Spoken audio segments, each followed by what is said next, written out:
Good evening, everyone.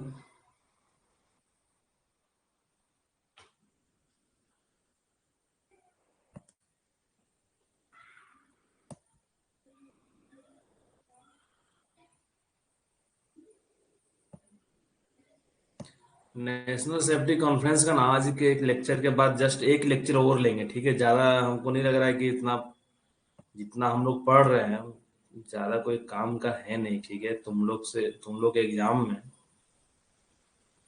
जितना detail जा रहे हो उतना डिटेल कहीं पूछेगा नहीं है, ऐसा फील हो रहा है।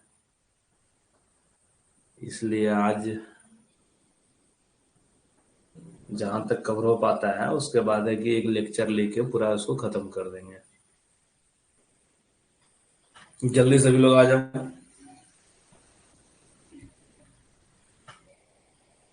और जो लड़के लोग बीटेक भी अगर किए हुए हैं, बहुत लोग का है ना कि डिप्लोमा भी हुआ है साथ में बीटेक भी कर लिया है, तो बिहार का जो मिनरल डेवलपमेंट ऑफिसर का जो वैकेंसी आने वाला है, एग्जाम का डेट तो डिक्लेयर कर दिया है लेकिन अभी तक वैकेंसी नहीं निकाला है।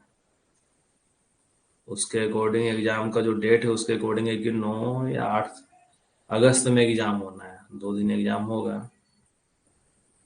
तो सिंपल है, वो रूल रेगुलेशन पे बेस्ड, मतलब सीएमआर पे बेस्ड नहीं, वो एमएमडीआर हो गया, एमसीडीआर हो गया, बिहार का जो मिनरल्स रूल 2019 हो गया, माइन सेक्टर की जगह पे वो एचएस से क्वेश्चन पूछता है।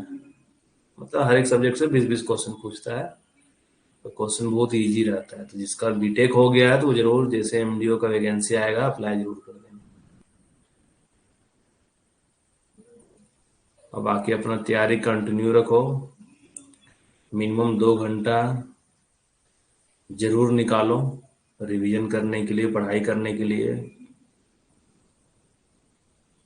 क्योंकि उम्मीद तो सब लगा के रखा हुआ है कि वैकेंसी कब आएगा कब आएगा, वैकेंसी जरूर आएगा। कब आएगा ये तो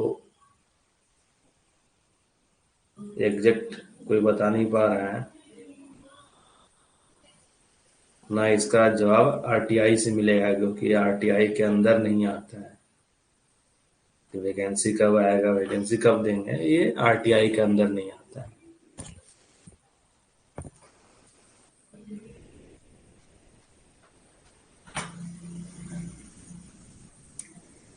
तो स्टार्ट करते हैं आज का लेक्चर,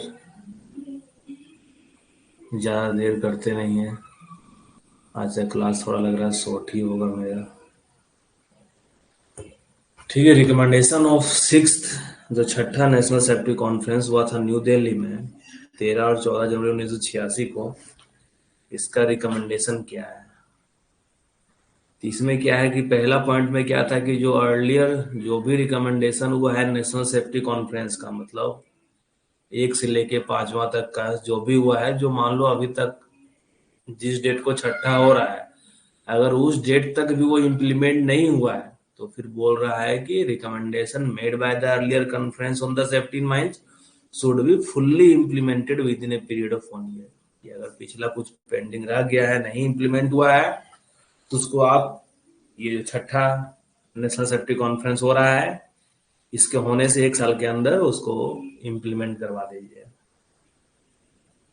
अब इसमें था ये जो हम लोग एसएसआर वगैरह पढ़ते थे, एच पर सीएमआर 1957, वो तब हट गया है। अब तो इसके जगह पे स्कैम्प आ गया है। और हम लोग सपोर्ट वाला चैप्टर, यही 3 चैप्टर रेगुलेशन पढ़ते हैं, 123, 124 सेटिंग ऑफ सपोर्ट और 125 विड्रॉल ऑफ सपोर्ट। तो उस टाइम था कि अंडरग्राउंड माइंस में जो रूफ फॉल हो रहा है, साइड फ्लो हो रहा है, इसके कारण जो एक्सीडेंट हो रहा था, इसके लिए बोला गया था क्या, जो सपोर्ट प्लान का, अगर कहीं बोले कि सपोर्ट प्लान फर्स्ट टाइम जो किस नेशनल सेफ्टी कॉन्फ्रेंस में इसके बारे में कहा गया था, तो सिक्स्थ जो नेशनल सेफ्टी कॉन्फ्रेंस था वहां सपोर्ट के बारे में बताया गया था कि जो प्रत्येक माइंस का मैनेजर रहेगा वो फॉर्मुलेट करेगा सपोर्ट प्लान, कि उसके माइंस में सपोर्ट का डिजाइन क्या रहेगा, ये था, ठीक है। तो सपोर्ट प्लान का अगर कहीं जिक्र करेगा कि हाँ कौन से नेशनल सेफ्टी कॉन्फ्रेंस में सपोर्ट प्लान के बारे में बोला गया है, तो वो छठा नेशनल सेफ्टी कॉन्फ्रेंस है। आज तुम लोग हम मैसेज नहीं देख पाएंगे, इधर ही देख पाएंगे, बार बार हमको बैक आना होगा। तो किसी को कोई डाउट रहेगा तो रेज हैंड कर लेना, ठीक है, कि हमको डायरेक्टली पता चल पाए कि हाँ किसी को कोई डाउट है। नेक्स्ट इसमें क्या था कि हम लोग पिछला जो नेशनल सेफ्टी कॉन्फ्रेंस पढ़े थे वहां तो आईएसओ वगैरह के बारे में पढ़े थे। अब यहाँ पे क्या है कि each and every major incidence of roof and side fall, कि जो भी मेजर इंसिडेंस हो रहा है रूफ और साइड फॉल का, जहां पे कैजुअलिटी हो सकता है कि ना हो, if it does not involve any casualty, तो आईएसओ शुड इन्वेस्टिगेट। आईएसओ जो रहेगा वैसा सभी major incidents of roof and side fall को इन्वेस्टिगेट करेगा। अगर उसमें किसी प्रकार का कुछ नुकसान भी ना हो, कैजुअलिटी ना हो, डेथ भी ना हो, फिर भी कोई दिक्कत वाली बात नहीं है, आईएसओ इन्वेस्टिगेट करेगा। तो अगर सीधा आएगा यही मान उठा कर देगा कि हाँ ISO should investigate each and every major incidents of roof and side fall even if it does not involve any casualty, तो इसके बारे में ये छठा नेशनल सेफ्टी कॉन्फ्रेंस में बताया गया है। और उसके बाद वो जो इन्वेस्टिगेशन करेगा उसके बेसिस पे कि हम लोग क्या रोकथाम को उपाय कर सकते हैं रूफ फॉल और साइड फॉल ना हो इसके लिए, तो जो preventive steps against such falls in future में be taken on the basis of those investigation, की इस इन्वेस्टिगेशन के बेसिस पे फ्यूचर में साइड फॉल रूफ फॉल का एक्सीडेंट ना हो, इसके लिए हम लोग प्रिवेंटिव स्टेप्स लेंगे। अब यहाँ पे था ये हम शॉर्ट में चलें, है कि accident due to roof fall of roofs and side, तो सपोर्ट प्लान मैनेजर बनाएगा फॉर सपोर्टिंग द रूफ। इसमें रूफ हो गया, roof side back hang wall, in consultation with the strata control cell. Strata control cell के बारे में हम लोग कहाँ पढ़े थे, क्वालिटी कंट्रोल सेल और एक strata control cell. Quality control cell और एक स्टाटा कंट्रोल सेल, ये हम लोग पढ़े थे पांचवा नेशनल सेफ्टी कॉन्फ्रेंस में। तो सपोर्ट प्लान में क्या था कि working the support plan should be in respect of the following, working within 9 metre of the working faces, कि जब वर्किंग फेसेस के विद इन 9 मीटर रेंज में अपना सपोर्ट प्लान कैसा रहेगा, जहां ट्रामिंग का काम करता है along tramming levels and specially at loading point, जहां पे लोडिंग वगैरह चलता है अंडरग्राउंड माइंस में, हॉलेज रोडवे में और स्पेशली एट जंक्शन में अपना सपोर्ट का प्लान कैसा रहेगा, सपोर्ट डिजाइन कैसा रहेगा। तो ये पुराना रेगुलेशन में पढ़ते थे हम लोग 108 नंबर रेगुलेशन में सिस्टमेटिक सपोर्ट रूल, तो अब हट गया है, लेकिन फिर भी बहुत बार होता है ना पुराना दे देता है ऐसा उठा के, तो उस केस में ध्यान रखना कि सपोर्ट प्लान में जो डिस्कस किया गया है वो 9 metre of the working face, working within 9 metre of the working face, बाकी इसमें कुछ नहीं। और ये जो सपोर्ट प्लान था, अभी तो स्कैम आ गया है जिसमें कि साइंटिफिक स्टडी वगैरह करवाना है, मेथड ऑफ वर्किंग क्या रहेगा, तो उस टाइम जो सपोर्ट प्लान था तो उसमें तो सपोर्ट के बारे में था ही कि हम लोग सफारी सपोर्ट हो गया, रूफ बोल्ट हो गया, फ्रिक्शन प्रोप हो गया, रिजिड प्रोप या हाइड्रोलिक प्रोप जो भी सपोर्ट हो गया, और साथ में उसमें क्या था कि ड्यूटीज एंड रिस्पॉन्सिबिलिटी क्या होगा जो सपोर्ट में जो आर्मी रहेगा एंगेज रहेगा, जैसे मान लो टिम्बरमैन का, ड्रेसर जो ड्रेसिंग करता है। अच्छा, ड्रेसर जो ड्रेसिंग करता है अगर रूफ का हाइट कितना मीटर से अधिक होने पे एक बंटन यूज करता है बताओ तो। ये ड्रेसर के बारे में कही है ना कि ड्रेसर जो रूफ ड्रेसिंग करता है तो रूफ का हाइट कितना मीटर से अधिक होने पे वो बंटन यूज करता है। बंटन नहीं, बंटन तो ऐसे भी नॉर्मली यूज करेगा, मतलब स्टेप्स वगैरह कुछ यूज करेगा कि वहां तक पहुंच पाए। कंफर्म 3 मीटर है।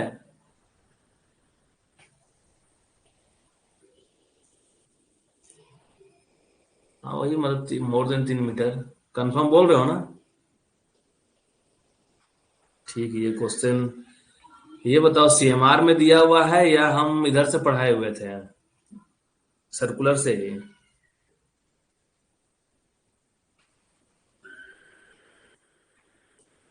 ये सीएमआर से हम पढ़ाए थे या सर्कुलर से पढ़ाए थे।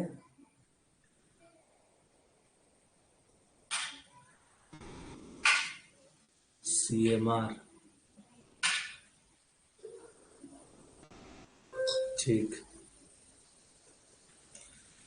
तो साथ में वो जो सपोर्ट प्लान, जो पुराने टाइम का सपोर्ट प्लान होता है, उसमें है कि ये सपोर्ट के बारे में था, ये साथ में ड्यूटीज एंड रिस्पॉन्सिबिलिटी, टिम्बरमैन का क्या ड्यूटीज है, रिस्पॉन्सिबिलिटी, ड्रेसर का क्या रिस्पॉन्सिबिलिटी है, सरदार या मेट का क्या ड्यूटीज रिस्पॉन्सिबिलिटी है, ओवरमैन हो गया, assistant manager, manager agent towards the supply of material, erection and withdrawal of supports, inspection thereof and ensuring the effectiveness of the support. मतलब सबका रिस्पॉन्सिबिलिटी ड्यूटी बांट दिया गया था कि सप्लाई करने का रिस्पॉन्सिबिलिटी मान लो ओनर का रहता है, ओनर एजेंट का रहता है, इरेक्शन लगाने का या विड्रॉ सपोर्ट विड्रॉ करने का, तो ये तो फिर वहां पे जो फेस में हो गया आदमी लोग, टिम्बरमैन हो गया, फेस सरदार हो गया, ओवरमैन हो गया, शिफ्ट का असिस्टेंट मैनेजर हो गया, सब इंस्पेक्शन, इरेक्शन, विड्रॉल और सपोर्ट वगैरह में आ सकता है। और यही सपोर्ट प्लान हम लोग डीजीएमएस को सबमिट करते थे अप्रूवल के लिए। अब फिर नेक्स्ट क्या था इसमें, no person should be employed at any place which is not supported in accordance with the approved support plan. ये सपोर्ट प्लान क्या था, मैनेजर खुद बनाता था, ठीक है, मैनेजर खुद बनाया अपना, उस बार डीजीएमएस को सबमिट करता है अप्रूवल के लिए। डीजीएमएस को लगता था कि हाँ ये ठीक है तो ओके, नहीं तो फिर कुछ मॉडिफिकेशन वगैरह के वैसा बोलता था उस टाइम। और इसी में था, छठा में बताया गया था कि अगर जहां पे सिस्टमेटिक सपोर्ट, मतलब सपोर्ट प्लान के अकॉर्डिंग अगर सपोर्ट नहीं किया गया है तो वहां पे किसी व्यक्ति को एम्प्लॉय नहीं किया गया था, किया जाएगा। लेकिन ये सब चीज फॉलो नहीं होता है, ठीक है।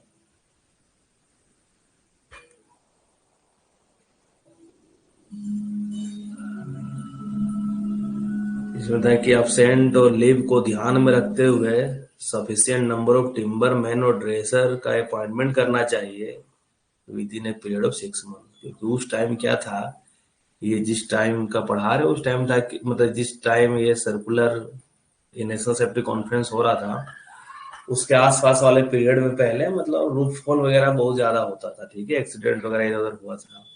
इसके कारण से ये रूफ फॉल, साइड फॉल के लिए ये पूरा सुझाव दिया गया था।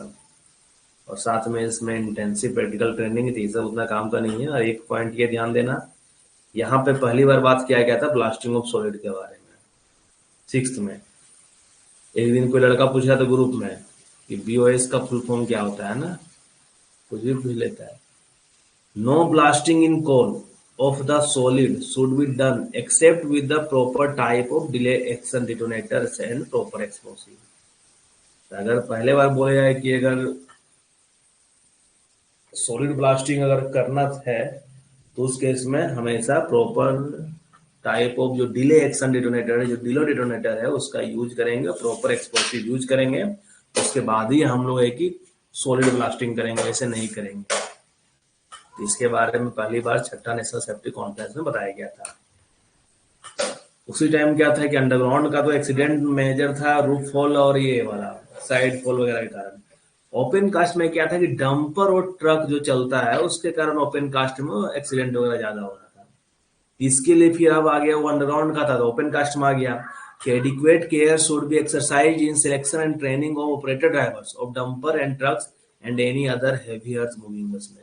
एचईएम का फुल फॉर्म तुम लोग सभी को पता होगा कि एचईएम क्या होता है। एचईएम में ध्यान रखना, जो हैंड हेल्ड ड्रिल होता है या वैसा ड्रिल जो 50 एम डाया तक का होल ड्रिल करता है, वो एचईएम के डिफिनेशन के अंदर नहीं आता है। ये पहला पॉइंट वैसा ही दिया हुआ है कि हम लोग को बहुत ही सावधानी, केयर को ध्यान में रखते हुए हम लोग को जो ऑपरेटर का, एचईएम का ऑपरेटर का सिलेक्शन करना है, ड्राइवर का, और उसको ट्रेनिंग के लिए मतलब बहुत सारा ध्यान रखते हुए करना है, बहुत ही सावधानी बरतना है। और adequate number of dumper operator and driver of trucks and HEM and also pitman and dumpman should be appointed.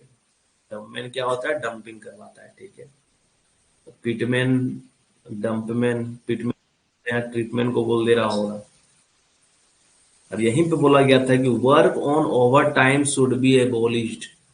अगर ये लाइन सीधा देगा, मान लो इस सबसे पूछना रहेगा तो इसको सबसे ज्यादा इम्पोर्टेंट क्वेश्चन ये है कि कब पहली बार बोला गया था कि जो ओवर टाइम का कॉन्सेप्ट है, ओवर टाइम जो होता है उसको एबोलिश कर देना चाहिए, पूरी तरीके से एकदम खत्म कर देना चाहिए। ये छठा नेशनल सेफ्टी कॉन्फ्रेंस में था, क्योंकि ओवर टाइम के चक्कर में क्या है कि आदमी सही से रेस्ट नहीं करता है, पैसा कमाने के चक्कर में नींद पूरा नहीं लेगा और माइंस में आके एक्सीडेंट करेगा। तो work on over time should be एबोलिश्ड, ये पहली बार छठा नेशनल सेफ्टी कॉन्फ्रेंस में बोला गया था। और इसी में बोला गया था क्या कि इफेक्टिव, जो हम लोग अभी नॉर्मल पढ़ते हैं, effective steps should be taken to prevent riding of dumpers and trucks by unauthorised person. किसी भी अनाधिकृत व्यक्ति के द्वारा डंपर या ट्रक का सवारी नहीं किया जाएगा, इसके लिए पर्याप्त इफेक्टिव स्टेप्स उसको लेना होगा। और साथ में क्या कि further adequate arrangement should be made for transport of machinery maintenance staff. कि मान लो मशीन है, एचईएमएम है, उसका मेंटेनेंस का स्टाफ है, तो वो माइंस कैसे जाएगा? मान लो वो तो वर्कशॉप में, एक्सकेवेशन वर्कशॉप है, वहां फील्ड में मशीन बिडी हो गया, तो उसका प्रॉपर ट्रांसपोर्टेशन का सारा एडिक्वेट अरेंजमेंट होना चाहिए कि हाँ उसको चलो इस गाड़ी से इसको जाए, इसके जरिए उसको फील्ड में लेके जाया जाएगा।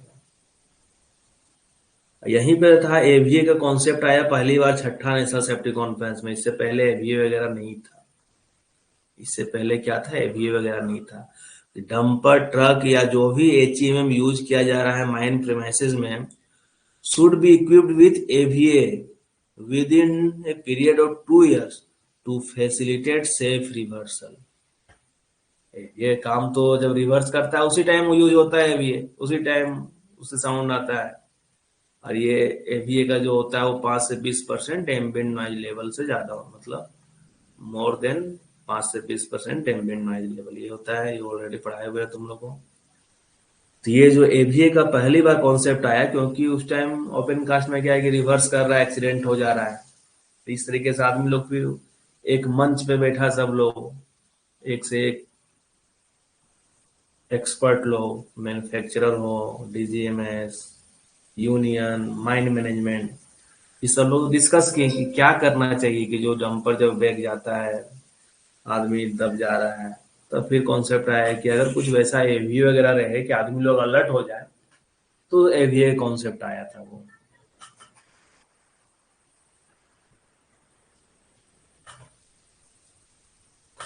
Transport and loading operation, including those by contractors, should be supervised by the competent person।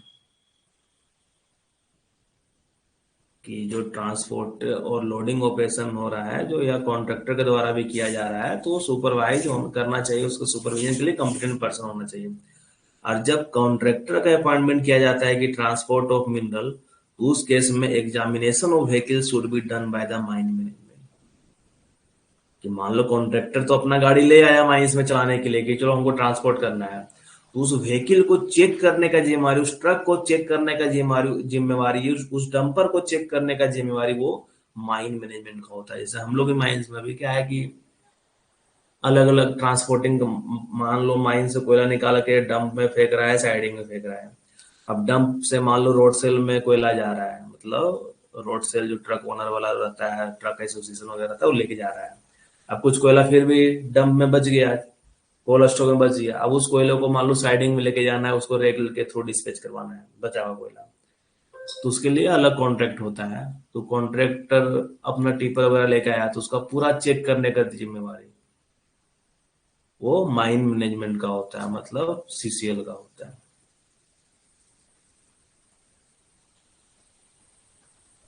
अब इसी में आया था पीएमई, मतलब पीएमई तो हम लोग ऑलरेडी पिछला में पढ़े थे, आईएमई पीएमई सिर्फ बोला हुआ था लेकिन कुछ डिटेल नहीं दिया हुआ था, ठीक है। तो इसमें बोला गया था कि जो भी अंडरग्राउंड माइंस में वर्कर काम करने वाले हैं, जितने भी वर्कर का अगर एम्प्लॉयमेंट हो रहा है, initial medical examination of all workers employed in underground mines should be completed in next year.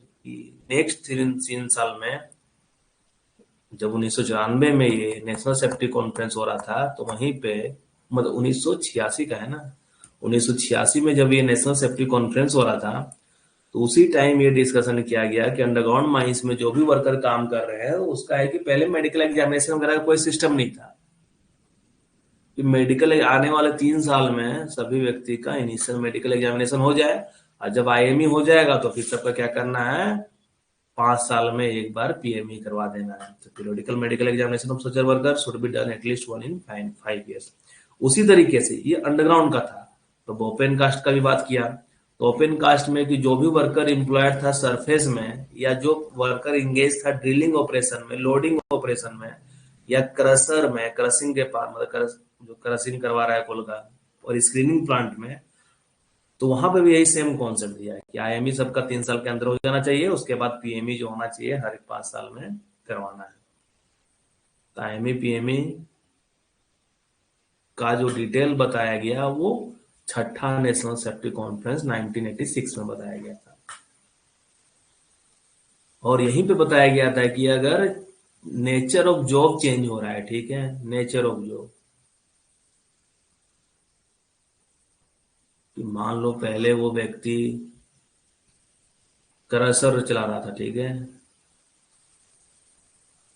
अब है कि हम लोग उसको दे देंगे मशीन में डंपर चलाने के लिए, मान लो सीख गया चलाने के लिए, लाइसेंस वगैरह सब ले लिया कहीं से। अब डंपर ऑपरेटर बोला कि नहीं सर हम डंपर भी चला सकते हैं, देख लीजिए, ट्रायल वगैरह लिए, सब ओके हुआ। तो जो भी है इसमें दिया हुआ कि every worker should undergo appropriate training whenever there is change in his nature of job। अगर उसका नेचर ऑफ जॉब चेंज हो रहा है, या अंडरग्राउंड से ओपन कास्ट में जा रहा है, नेचर ऑफ जॉब चेंज हो गया, या नॉन गैसी माइंस से गैसी माइंस में जा रहा है, नेचर ऑफ जॉब चेंज हो गया। तो अगर किसी प्रकार का नेचर ऑफ जॉब चेंज होता है तो उस व्यक्ति को फिर अप्रोप्रिएट ट्रेनिंग दिलवाना। ये भी बात नेचर ऑफ जॉब में change in nature of job होगा, तो ये भी चीज छठा नेशनल सेफ्टी कॉन्फ्रेंस में बताया गया था।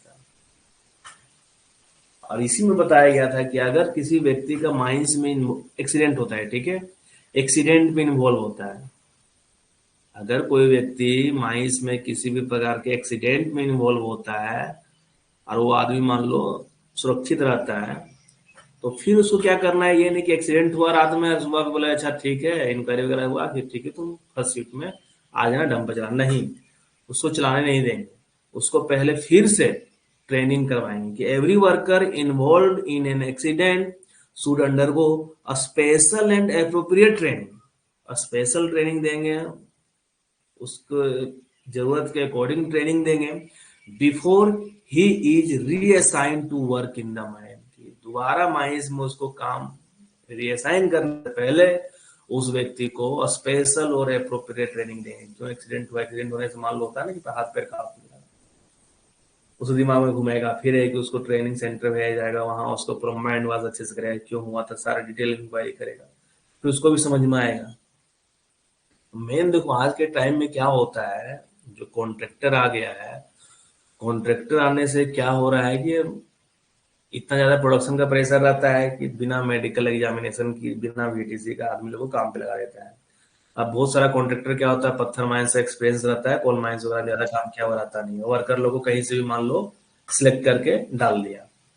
अब उसको है कि खतरे का ही पता नहीं रहता, उसको डर, मतलब माइंस में क्या खतरा है, क्या हजार्ड है, उस चीज का उसे जरा से भी ज्ञान नहीं रहता है। शायद हम एक बार एग्जाम्पल भी दिए होंगे कि अगर किसी को बोल दे कि तुम्हारे घर के पास देखो जो सूखा हुआ पेड़ है ना उसमें भूत रहता है, अभी तक तुम मान लो तुम फ्रीली जा रहे होगे, लेकिन अगर तुमको कोई बता देगा यार यार कल तुम वहां भूत देखे और यहाँ पहले बोलता था सब लोग कि यहाँ भूत रहता है, तो तुम क्या होगे, तुमको डर लगेगा, मन में डर बैठ जाएगा कि यार यहाँ भूत रहता है।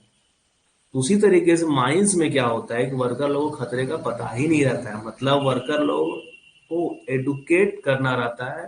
एडुकेट मतलब एडुकेट करने का काम है कि मैनेजमेंट जो मेन जो प्रिंसिपल एम्प्लॉयर बोलते हैं, जैसे मान लो सीसीएल के किसी माइंस में कोई आउटसोर्सिंग आने वाला है, तो प्रिंसिपल एम्प्लॉयर कौन हो गया, सीसीएल हो गया, मतलब उस माइंस के जो मैनेजमेंट है वो प्रिंसिपल एम्प्लॉयर हो गया। तो उनका काम होता है कि उसको सारे चीज से अवगत करवाएं कि हाँ बाबू देखो तुम पत्थर माइंस में काम करके आए होगे या तुम रोड में ट्रक वगैरह चलाते होगे, तुम माइंस में आए हो, तो माइंस का कुछ गाइडलाइन होता है, माइंस में तुमको ट्रैफिक रूल यहाँ कुछ अलग होता है, यहाँ ट्रांसपोर्ट रूल होता है, उसको तुमको पालन करना है, कितना स्पीड में चलना है। तुम तो हाईवे में 100 में चलेगा, लेकिन माइंस का मैक्सिमम लिमिट है कि 30 से तुमको बाहर जाना ही नहीं है। उस पर जगह जगह पे तुमको स्पीड और कम करके ही चलना है। फिर उसको बताया जाएगा एसओपी के बारे में कि ये एसओपी होता है, तो उसको माइंस का पूरा सारा चीज, कहाँ क्या खतरा है उसको बताना हो, कि बर्म क्यों बनाया गया है, ये सारा चीज उसको बताना रहता है। ठीक है, तो यही एक्सीडेंट होने के बाद क्या है कि उसको ट्रेनिंग यही सब चीज का दिया जाता है। ये सब चीज के बारे में कहा बात किया गया था छठा नेशनल सेफ्टी कॉन्फ्रेंस में। तो छठा इतना ही शॉर्ट में है, तो ध्यान देना, हम मेन ही पॉइंट रखे हैं बस, ज्यादा कुछ बेकार का पढ़ाई कोई फायदा नहीं है। अब आता है कि जो सातवां नेशनल सेफ्टी कॉन्फ्रेंस है, क्या रिकमेंडेशन है। इसमें भी इम्पोर्टेंट चीज है, क्या है यहाँ पे, code of traffic rules. Mines में एक, अभी तो हम मान लो यहाँ एक्सप्लेन किया है कि यहाँ एक्सीडेंट होगा तो उसको बताया जाएगा ट्रैफिक रूल वगैरह के बारे में। ट्रैफिक रूल छठा में नहीं है, ठीक है। ट्रैफिक रूल के बारे में कहाँ दिया हुआ है, सातवां नंबर में दिया हुआ है कि each company should frame suitable code of traffic rules for regulating the movement of HEM commensurate with the capacity या size type of machines used in the mechanised open cast mine, क्योंकि traffic rule open cast के लिए होता है, underground के लिए नहीं होता है। ठीक है, तो जो ट्रैफिक रूल बनाया जाएगा वो मशीन के कैपेसिटी, साइज, कैपेसिटी क्या है, साइज क्या है, या किस टाइप का मशीन है जो ओपन का मैकेनाइज्ड ओपन कास्ट माइंस में यूज हो रहा है, उसके अकॉर्डिंग बनाया जाएगा। और वो जो ट्रैफिक रूल बनाया जाएगा, जो एक ट्राइपार्टाइट सेफ्टी कमिटी होता है उसके द्वारा अप्रूव होना चाहिए। Such code of traffic rules should be approved by the tripartite committee, जिसमें डीजीएमएस भी रहेंगे, यूनियन भी रहेंगे और मैनेजमेंट भी रहेंगे। और वहां मैनेजमेंट वाला क्या करेगा कि ये हम अपने माइंस का ट्रैफिक रूल बनाए हैं, और डीजीएमएस यूनियन के सामने रखेगा कि ये देखिए ट्रैफिक रूल है, तो वहां से अप्रूवल हो जाएगा, या बोलेगा कुछ मॉडिफिकेशन कीजिए, तो जो भी हो। ठीक है, तो कोड ऑफ ट्रैफिक रूल का कॉन्सेप्ट कहां पे आया है, सातवां नेशनल सेफ्टी कॉन्फ्रेंस में, ये इंपॉर्टेंट है। और उसी के दो बाद आया है कोड ऑफ प्रैक्टिस, जो अभी हम लोग रेगुलेशन, कितने नंबर रेगुलेशन में दिया हुआ है कोड ऑफ प्रैक्टिस के बारे में, जल्दी से बताओ। एक ट्रांसपोर्ट रूल भी है, तो एक ट्रैफिक रूल हो गया, ट्रांसपोर्ट रूल हो गया, और कोड ऑफ प्रैक्टिस के बारे में भी है। कितने नंबर रेगुलेशन में दिया हुआ है, जल्दी से बता दो तुम लोग। 104 में एसएमपी है, 105 में मैनुअल ओपन कास्ट वर्किंग, 106 में मैकेनाइट, 107 में रिक्लेमेशन, 108 है, 109 है, 110 में हो गया क्या, डेवलपमेंट, डेवलपमेंट वर्क है ना 110 में। तो कितने नंबर रेगुलेशन में दिया हुआ है कोड ऑफ प्रैक्टिस और ट्रांसपोर्ट रूल के बारे में, जल्दी से बताओ। हमको लगा तुम लोग कमेंट तो आ ही गया होगा।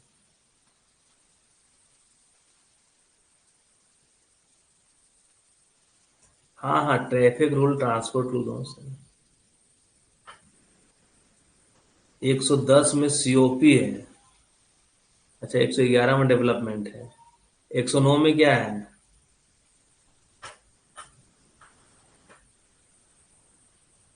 108 में क्या है, 108 में, 109 में ट्रांसपोर्ट रूल, 110 में सीओपी, 108 में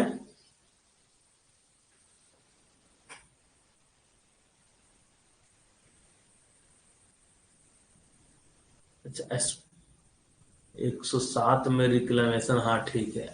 108 में है स्पॉयल बैंक डंप वाला जो है ना, ठीक।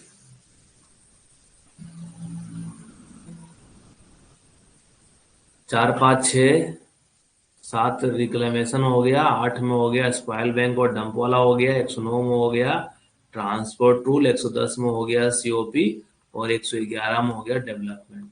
ठीक है, तो ये रेगुलेशन नंबर जरूर याद कर लेना, अभी बहुत सारा एग्जाम में रेगुलेशन नंबर से भी क्वेश्चन आ रहा है।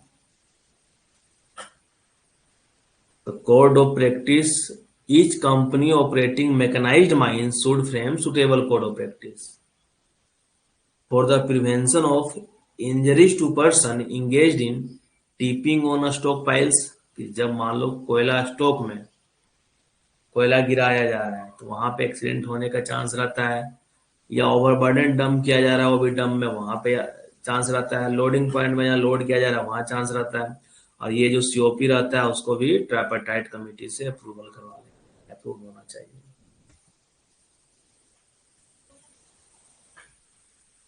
इसमें नेक्स्ट क्या है, ये जो वर्कशॉप के बारे में बात किया है, ठीक है, अभी तक वर्कशॉप का कॉन्सेप्ट कहीं नहीं था।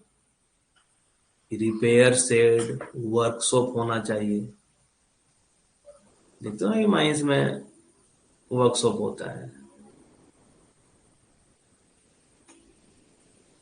खुले में नहीं करना चाहिए रिपेयरिंग। मान लो अभी जो टू वर्कशॉप देखो, जो शोरूम वगैरह होता है जहाँ गाड़ी सर्विसिंग होता है, देखते हो कैसा उसका वर्कशॉप होता है, शेड वगैरह पूरा रहता है कि नहीं, तो वही प्रॉपर शेड और वर्कशॉप की बात कर रहा है, ठीक है। नहीं तो रोड पे जो रहता है वो तो खुले में कर देता है सर, गाड़ी का जो भी तुम्हारा खराबी रहेगा ठीक कर देता है। लेकिन जो रिपेयर शेड और वर्कशॉप, जब देखना किसी, सभी लड़के लोग होंगे जाते ही होंगे अपना सर्विसिंग वगैरह करवाने के लिए, मतलब अपना नहीं बाइक का सर्विसिंग करवाने, तो बाइक का फोर व्हीलर का जिसके पास होगा, तो वहां देखते होगे हाँ पूरा शेड होता है, वर्कशॉप होता है, वहां पे सारा रिपेयर वगैरह काम चलता है। तो वही है यहाँ पे कि each company should ensure that for every mine, प्रत्येक माइंस के लिए एक स्कीम ड्रॉन किया जाना चाहिए और उसको इम्प्लीमेंट करना चाहिए। किस चीज के लिए, for proper maintenance, repair, overhaul and erection in respect of HEM, HEM के लिए, मेंटेनेंस के लिए, रिपेयर के लिए, ओवरहॉल या इरेक्शन के लिए, कहीं उसको लगाना मारा है, सेट करना है। और this scheme should cover places such as repair shed and workshop. इसी स्कीम में क्या, रिपेयर शेड और वर्कशॉप भी होना चाहिए, इस स्कीम में कवर होना चाहिए कि मेंटेनेंस वगैरह के बारे में तो रहेगा ही, साथ में रिपेयर शेड और वर्कशॉप। और necessary help if required should be obtain from the manufacturers. तो ये मैन्युफैक्चरर वगैरह तो इंपॉर्टेंट नहीं, लेकिन रिपेयर शेड या वर्कशॉप के बारे में छठा नेशनल सेफ्टी कॉन्फ्रेंस में बात किया गया है, ठीक है। इस छठा नहीं, सातवां, ये जो पढ़ रहे हैं सातवां नेशनल सेफ्टी कॉन्फ्रेंस पढ़ रहे हैं, ये जो भी पढ़े हैं सातवां का, ठीक है। अभी तो है कि ऑपरेटर के, अच्छा बताओ तो कितने नंबर रेगुलेशन में ये दिया हुआ है कि ऑपरेटर का केबिन जो इकोनॉमिकली डिजाइन होना चाहिए, ये कितना नंबर रेगुलेशन में है, कितने नंबर रेगुलेशन में दिया गया है कि ऑपरेटर का जो केबिन होना चाहिए, सीट होना चाहिए, जिसके बारे में पढ़े हैं, एर्गोनॉमिकली डिजाइन होना चाहिए। 120 में तो नहीं दिया है, 120 नंबर में नहीं दिया है।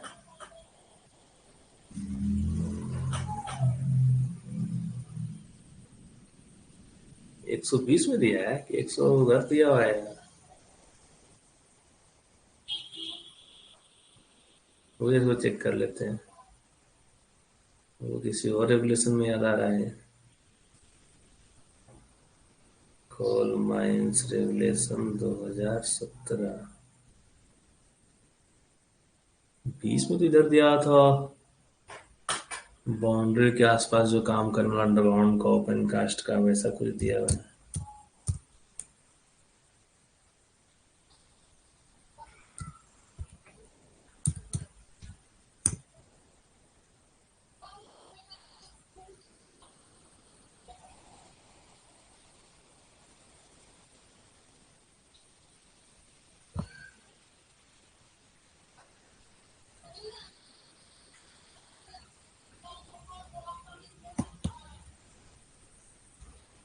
तुम लोग 120 बोल रहे हो, पहले 120 ही चेक करते हैं।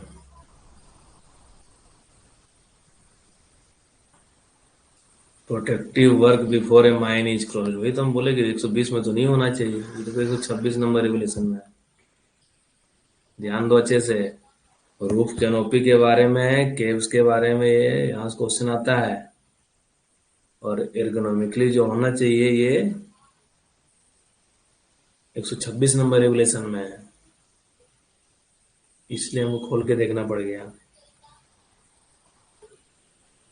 ठीक है। स्पेशली तुमसे यहाँ के बारे में पूछेगा, ये तुमको क्वेश्चन समझ में आ जाएगा कि ये केबिन और सीट जो ऑपरेटर के लिए प्रोवाइड किया गया मशीन में वो इकोनॉमिकली डिजाइन होना चाहिए। ये दो जगह दिया हुआ है। यहाँ operator seat on A crane और हाइस्ट दिया हुआ है, ठीक है। अगर स्पेशली क्रेन का तुम लोग से पूछेगा तो ध्यान देना उस केस में ये ये वाला टिक कर लेना कि क्रेन के बारे में अगर दे दिया है तो कितना नंबर रेगुलेशन होगा, 215 नंबर में, ठीक है। तो तुम लोग 120 क्यों बोले थे यार?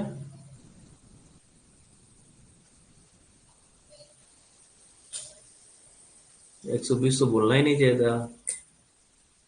हमको भी जहां याद आ रहा था कि हाँ 26 वगैरह में ही, 26 127 कुछ ऐसा हो सकता है, लेकिन तुम लोग जब 120 बोल दिए तो बोला अरे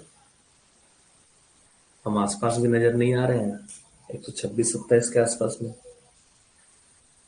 ठीक है, तो यहाँ पे क्या बोला था सातवां में कि जो ऑपरेटर केबिन एचईएम का होना चाहिए should be well designed and substantially build so as to ensure adequate protection to the operator against the heat dust noise etc. यहाँ एर्गोनॉमिक डिजाइन के बारे में नहीं बोला था, ठीक है।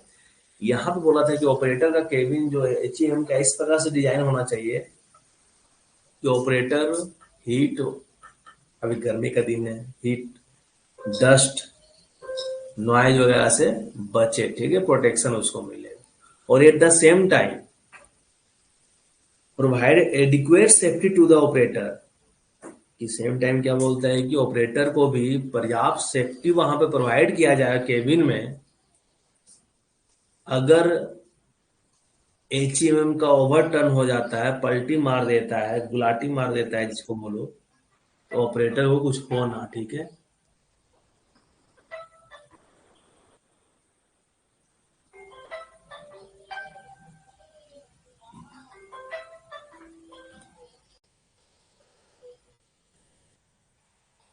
ठीक है, और यहाँ पे बोला गया है कि a seat belt for the safety of the operator should also be provided. तो सीट बेल्ट के बारे में इससे पहले मतलब सीट बेल्ट वगैरह कोई प्रोविजन नहीं था, लेकिन अब है कि 7 नेशनल सेफ्टी कॉन्फ्रेंस में बोल दिया कि ऑपरेटर के लिए सीट बेल्ट का भी प्रावधान कीजिए सभी टीपर वगैरह में, जो भी एचईएम में है सभी में होना चाहिए। तो यहाँ पे 3 पॉइंट है, ठीक है, कि protection against heat dust noise etc. अब ये चलकर आगे यहाँ क्लियर नहीं किया, लेकिन इसी के बाद आगे चलकर जो रोप्स और फोप्स का कॉन्सेप्ट जो हम लोग पढ़ते हैं वो धीरे धीरे सोचा कि रोल कर जाए या ओवरटर्न कर जाए तो उस केस में ऑपरेटर को कैसे हम लोग सुरक्षित रह पाएंगे। तो ऑपरेटर तो एक सीट बेल्ट से बंधा हुआ होना चाहिए, और दूसरा है कि रोल ओवर प्रोटेक्टिव स्ट्रक्चर, ऐसा स्ट्रक्चर होना चाहिए, ठीक है। अब यहीं पे बात किया गया जो अभी है ना, लड़का लोग जो ज्वाइनिंग किया है, शिफ्ट रिपोर्ट शिफ्ट के अंत में भरता है, ब्लास्टर हो गया, माइनिंग सरदार हो गया, ओवरमैन हो गया, जो भी शिफ्ट के अंत में रिपोर्ट स्टेचुरी जो आया है, कितने नंबर रेगुलेशन में दिया हुआ है, माइनिंग सरदार जो अपना स्टेचुरी बुक फिल करता है वो कितने नंबर रेगुलेशन के कितना नंबर सब रेगुलेशन में दिया हुआ है, यहाँ बताओ। तो ये क्वेश्चन तुम लोगों को मॉक टेस्ट में मिला होगा, जो मेरा मॉक टेस्ट दे रहे होंगे, कि जो माइनिंग सरदार अपना जो स्टेचुरी बुक फिल करता है वो कितने नंबर रेगुलेशन के अकॉर्डिंग फिल करता है।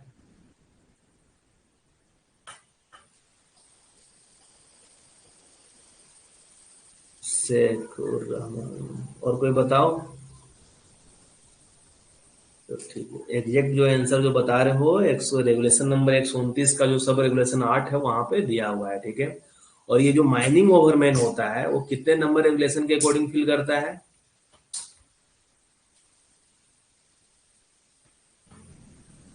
ओवरमैन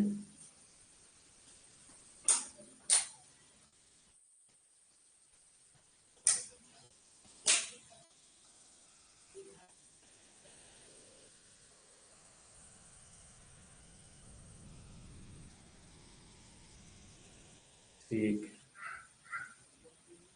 47 का 7 का डी बोल रहे हैं।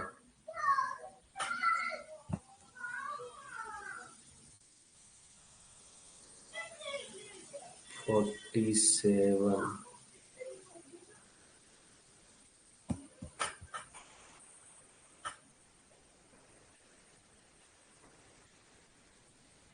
ठीक है, 47 का 7 का ये सब सारा क्वेश्चन है कि मॉक टेस्ट में दिए ही हैं, इसलिए तुम लोग बता रहे हो। ये चीज के बारे में मतलब इससे पहले कोई कॉन्सेप्ट नहीं था। ये CMR 1957 भी जब आया होगा, लेकिन है कि ये सब चीज अगर उसमें ऐड हुआ होगा ना, तो इसके बाद ही ये जो 7वां नेशनल सेफ्टी कॉन्फ्रेंस हो रहा है, उसके बाद ही उसमें ऐड हुआ होगा कि हाँ at the end of the shift separate format लिखा है ना कि सभी के लिए सेपरेट फॉर्मेट होना चाहिए। हो सकता है कि पहले होता हो कि ओवरमैन, सरदार और फायर सब एक ही में फिल कर दिया जो मन किया, लेकिन अब बोला कि सेपरेट होना चाहिए। अच्छा ये बताओ, शॉर्ट फायरर जो है ओपन कास्ट में शॉर्ट फायर होता है, ये कितने नंबर रेगुलेशन के अकॉर्डिंग वो रिपोर्ट फिल करता है अपना? शॉर्ट फायर के बारे में बता दो। शॉर्ट फायर से लिख दिया, शॉर्ट फायरर। शॉर्ट फायरर कितने नंबर रेगुलेशन के अकॉर्डिंग फिल करता है, जल्दी से बताओ।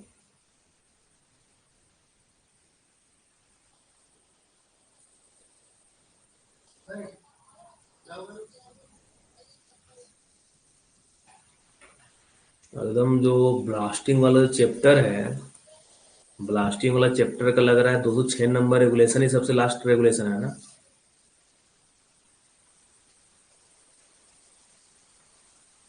ब्लास्टिंग वाला चैप्टर का 198 तक पहुंच गए हैं। 2 4 6, ठीक है। तो 206 और 207 नंबर लगता था सबसे लास्ट रेगुलेशन। हाँ, 206 नंबर रेगुलेशन में duties of short fire at the end of his shift ये दिया हुआ है, ठीक है। तो यहाँ पे वो इसके अकॉर्डिंग वो ये जो है 206 का बी नंबर में जो दिया हुआ है क्लाउज, इसमें दिया हुआ है, ठीक है। तो रेगुलेशन नंबर सब अच्छे से याद रखो तो एक आइडिया लग जाएगा। देखो हम पढ़ाए तो हमको हो सकता है कि अभी बहुत दिन से CMR टच नहीं किए हैं, तो रेगुलेशन नंबर एग्जैक्ट, लेकिन आसपास वाला अगर ऑप्शन दे देगा टच, अगर सटा सटा के नहीं देगा कि हाँ 206 207 208, तो इसमें गलत हो सकता है। लेकिन एक 206 से देगा, एक दे देगा 188 से, तो समझ में आ जाएगा कि अरे इसका आंसर ये होगा। तो रेगुलेशन ऐसे ही पढ़ो कि एक एग्जैक्ट भी रखो जानकारी। अगर एग्जैक्ट नहीं याद रह पा रहा है, एग्जाम के टाइम भूल गए हो, तो एक ही अप्रोक्सीमेट से भी काम चला। और यहीं पे दिया हुआ था ड्रैग लाइन का भी जो वायर होता है ना, a format for writing report of inspection of drag line wire ropes. ये पहली बार पढ़े हम भी कि ड्रैग लाइन में क्या होता है, क्राउड नहीं होता है। सभी को पता है कि ड्रैग लाइन में क्या होता है, क्राउड नहीं होता है। क्राउड रॉप सॉइल वगैरह में होता है, इलेक्ट्रिकल जो रॉप सॉइल होता है। ड्रैग लाइन में ड्रैग होता है। तो वहां पे जो वायर रोप वगैरह यूज किया जाता है, तो उस वायर रोप का इंस्पेक्शन के बारे में बात कर रहा है। तो मान लो ड्रैग लाइन में जो एनसीएल वगैरह में तुम्हारा दोस्त लोग कोई काम कर रहा हो, तो पूछना कि वो लोग ड्रैग लाइन का वायर रोप का इंस्पेक्शन का भी रिपोर्ट लिखता होगा, ठीक है। तो इस चीज के बारे में ध्यान रखना। ये भी 7वां नंबर में बात किया गया है। और ये बताओ, ये हम लोग HMM का स्टेबिलिटी टेस्ट करते हैं, तो इसका हमको कहीं लग रहा था कि जब ये नोट्स बना रहे थे कि स्टेबिलिटी टेस्ट कितने अंतराल पे करते हैं, ये कहीं तुम लोग को पढ़ाए हुए हैं, तो ये बता दो कि स्टेबिलिटी टेस्ट हम लोग कितने अंतराल पे करते हैं HMM का? HMM का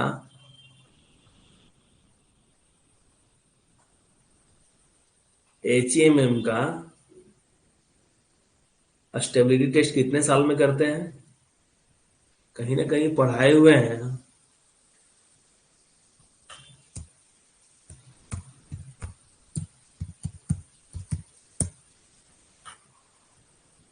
तो 1 ईयर बता रहा, अगर CMR में नहीं होगा तो सर्कुलर से जरूर पढ़ाएंगे।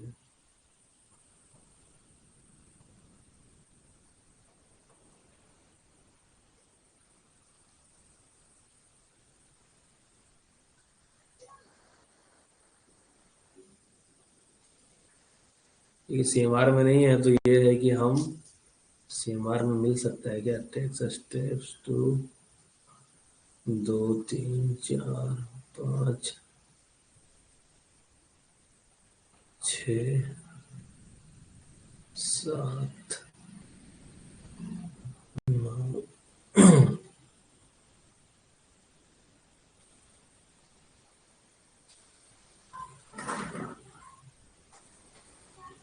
क्योंकि मतलब ये सर्कुलर का ही चीज है, गजट में है ना।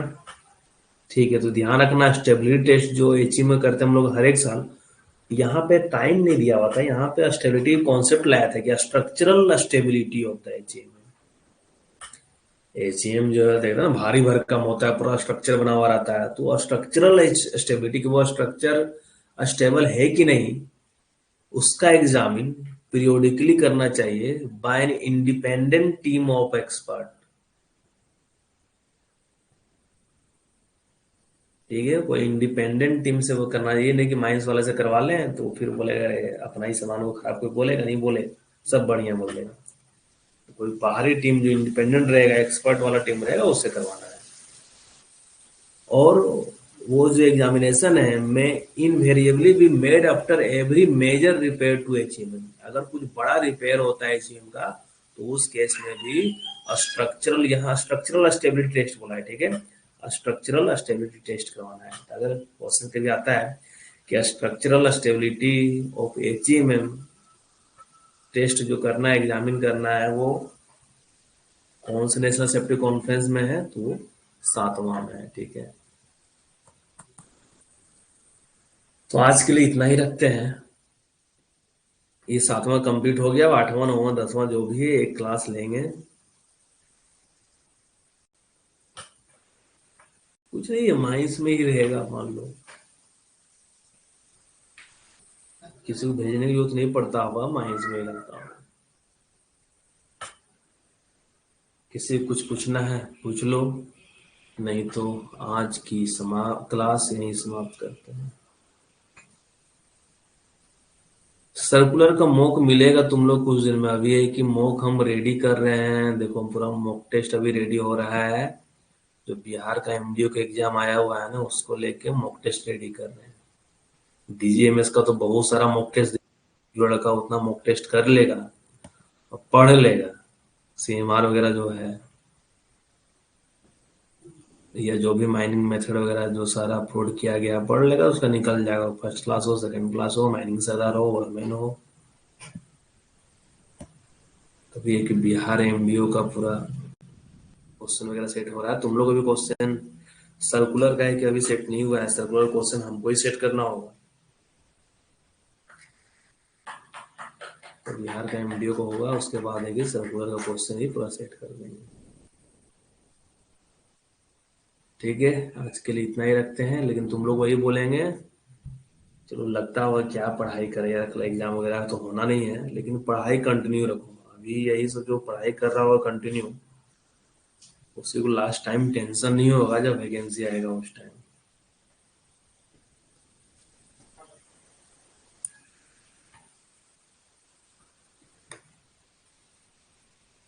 ठीक है, एनएलसी का प्रीवियस सिलेबस एक्सप्लेन कर देंगे। तो क्या बोल रहे हो, वैकेंसी वैकेंसी का उम्मीद ही रखो, उम्मीद ही रख सकते हैं, क्या वैकेंसी जरूर आएगा 2025 में। आना भी चाहिए 2025 में वैकेंसी, तो 2024 को नील कर दिया है।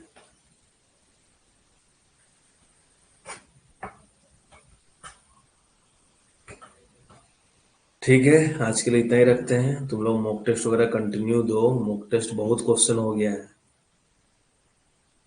मॉक टेस्ट में बताया था ना पिछला क्लास में 65 66 जरूर क्वेश्चन हो गया है। इतना क्वेश्चन, बहुत क्वेश्चन है, इतना प्रैक्टिस करो, काफी है। और जब सर्कुलर वगैरह सेट करेंगे 100 150 क्वेश्चन और बढ़ जाएगा। ठीक है।